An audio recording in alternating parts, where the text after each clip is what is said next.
एक बार एक जवान लड़का गौतम बुद्ध के पास आता है और कहता है, बुद्ध, मेरे मन में इतने अश्लील विचार क्यों आते हैं? मेरे मन में अक्सर काम वासना के विचार चलते रहते हैं, जिनके बारे में सोच सोच कर मैं अपना बहुत सा समय और ऊर्जा बर्बाद कर देता हूँ, जिनकी वजह से मैं शांत नहीं रह पाता और हमेशा ही विपरीत लिंग के प्रति आकर्षण महसूस करता हूँ। बुद्ध ने मुस्कुराते हुए कहा, क्या तुम्हें पता है कि काम वासना होती क्या है?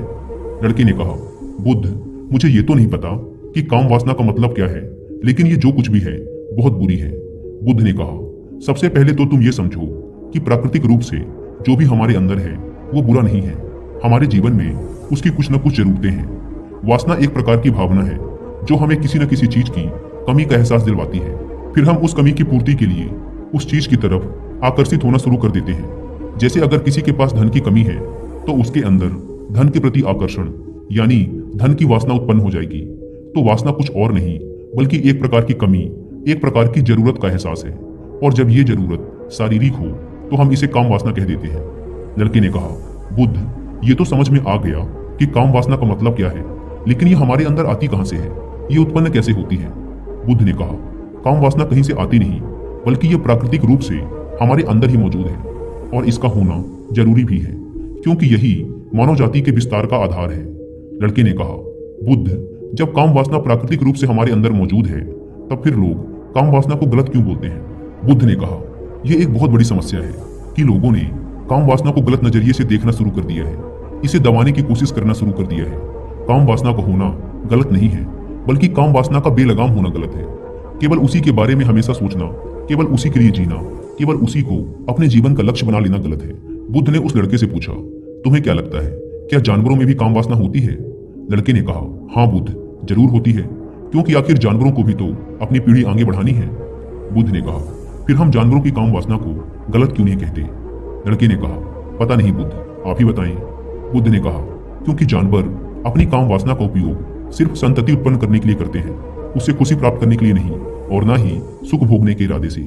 क्योंकि जानवरों को प्रकृति ने इतनी सोचने समझने की क्षमता नहीं दी कि वो अपनी काम वासना को अपने क्षणिक सुख का आधार बना सके, जबकि हम इंसान अपनी सोचने समझने की क्षमता का उपयोग करके प्रकृति में पाई जाने वाली हर चीज का अपने सुख और आनंद के लिए उपयोग करने का प्रयास करते हैं। हम इंसानों ने काम वासना के साथ भी यही किया है, इसे अपने आनंद और भोग का आधार बना लिया है। जिस भावना को प्रकृति ने मानव जाति का अस्तित्व बनाए रखने के लिए हमारे अंदर डाला था, उसे हमने जीवन का सर्वोपरि लक्ष्य बना रखा है और इंसानी काम वासना का ये बेलगाम होना ही उसके गलत होने का कारण है।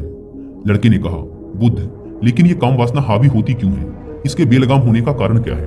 बुद्ध ने कहा, काम वासना के बेलगाम होने के 4 बड़े कारण हैं, जिसमें से पहला कारण है जीवन में किसी बड़े उद्देश्य का ना होना। बुद्ध ने उस लड़के से पूछा, क्या जब तुम किसी काम में व्यस्त होते हो तब भी तुम्हारे दिमाग में अश्लील विचार आते हैं?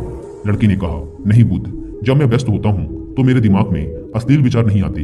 बुद्ध ने कहा, हमारा दिमाग एक बार में सिर्फ एक चीज के बारे में ही सोच सकता है, इसलिए जब हमारे दिमाग में कोई दूसरे विचार चल रहे होंगे तो अश्लील विचार आ ही नहीं सकते। अगर हमारे जीवन में कोई बड़ा और स्पष्ट लक्ष्य है और अगर हम उस लक्ष्य के प्रति पूरी तरीके से समर्पित हैं तो हमारे पास कभी इतना समय ही नहीं होगा कि ये फालतू विचार हमारे मन में घर कर सके। और अगर ऐसे विचार उठते भी हैं तो हमारे मजबूत लक्ष्य के विचार इन्हें आसानी से हमारे मन से विस्थापित कर देंगे। लेकिन असल समस्या ये है कि अधिकतर लोगों के पास एक मजबूत और स्पष्ट लक्ष्य की कमी है। बुद्ध ने कहा, काम वासना के बेलगाम होने का दूसरा कारण है समाज के द्वारा इसे गलत बताकर दबाए जाने की कोशिश करना। लोगों के एक बड़े तबके ने कामुकता को हमेशा ही सबकी नजर से देखा है और इसका सबसे बड़ा कारण है कि हमने अपने यौन अंगों को शरीर के बाकी अंगों की तरह स्वीकार नहीं किया, जबकि हमारे यौन अंग भी हमारे बाकी अंगों जैसे हाथ, पैर, मुंह आदि के समान ही बस एक अंग है जो अपना काम करते हैं, जिसके लिए प्रकृति ने उन्हें बनाया है। लेकिन हमने इन प्रजनन अंगों को कुछ ज्यादा ही रहस्यमय बना दिया है और जब कोई चीज रहस्यमय बन जाती है तो उसके प्रति लोगों की एक अलग ही रुचि जागृत हो जाती है, जिसकी वजह से लोग जाने अनजाने में काम वासना के प्रति आकर्षण महसूस करते हैं। बुद्ध ने आगे कहा, जब किसी विचार को दबाने का, उसका दमन करने का प्रयास किया जाता है तब वह विचार और मजबूती के साथ उभर कर आता है और यही काम वासना के विचारों के साथ भी किया जा रहा है। बुद्ध ने कहा, अगर मैं तुमसे कहूं कि आम के बारे में मत सोचना तो तुम्हारे मन में पहला चित्र किस चीज का आया? लड़के ने कहा, बुद्ध, मेरे मन में पहला चित्र आम का ही आया। बुद्ध ने कहा, इसी प्रकार जब हम अश्लील विचारों को जबरदस्ती रोकने का प्रयास करते हैं तो वो और मजबूती के साथ हमारे अंदर उठते हैं, इसलिए कभी भी विचारों को दबाने की कोशिश ना करें। लड़के ने कहा, हाँ बुद्ध, ये तो मैंने भी महसूस किया है। बुद्ध ने कहा, इंसानों में कामुकता के हावी होने का तीसरा कारण है हमारा अपने विचारों के प्रति जागरूक ना होना। हमारे मन में कैसे विचार चल रहे हैं हम इस पर कभी ध्यान ही नहीं देते। हमारे मन में उठने वाले विचारों के बारे में एक अनोखी बात यह है कि जब हम किसी एक चीज के बारे में विचार करते हैं तो हमारा मन उसी से संबंधित और भी विचार हमारे सामने रखना शुरू कर देता है, और फिर ऐसे ही हमारे मन में विचारों की एक श्रृंखला बन जाती है जिस पर हम उलझ कर रह जाते हैं। ठीक ऐसा ही होता है अश्लील विचारों के साथ। हमने एक बार किसी को देखकर अपने मन में एक अश्लील विचार पैदा किया, फिर हमारा मन अपने आप ही इन विचारों की श्रृंखला बना देता है जिनके बारे में सोच सोच कर हम अपनी बहुत सी ऊर्जा और समय बर्बाद कर देते हैं। इसलिए पूरी जागरूकता के साथ अपने अंदर उठने वाले विचारों पर ध्यान देना जरूरी है। बुद्ध ने कहा, अश्लील विचारों के हावी होने का चौथा कारण है बुरी सोच और अश्लील विचारों वाले लोगों की संगति करना। कई बार ऐसा होता है कि कामुकता हमारे अंदर नहीं होती, लेकिन कुछ अश्लील लोगों के साथ रहने की वजह से ये हमारे अंदर हावी हो जाती है। लड़के ने कहा, हाँ बुद्ध, ये बात तो मैंने खुद महसूस की है। बुद्ध ने कहा, इसलिए बुरे विचार वालों और अश्लील लोगों से दूरी बनाकर रखनी चाहिए।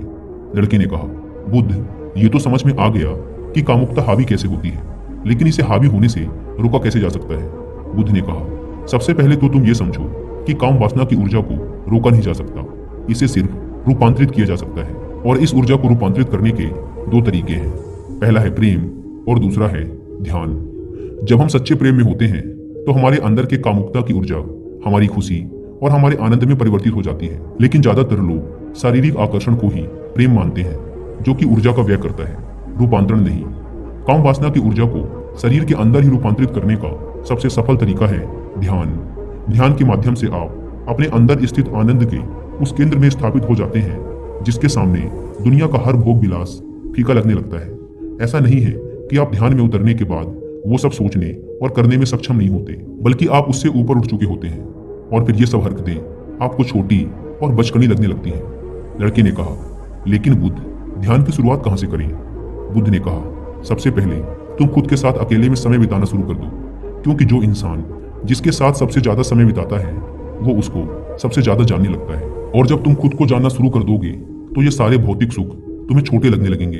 और फिर एक दिन ऐसा भी आएगा जब तुम्हारे चाहे बिना तुम्हारे दिमाग में किसी भी प्रकार के विचार उठने बंद हो जाएंगे।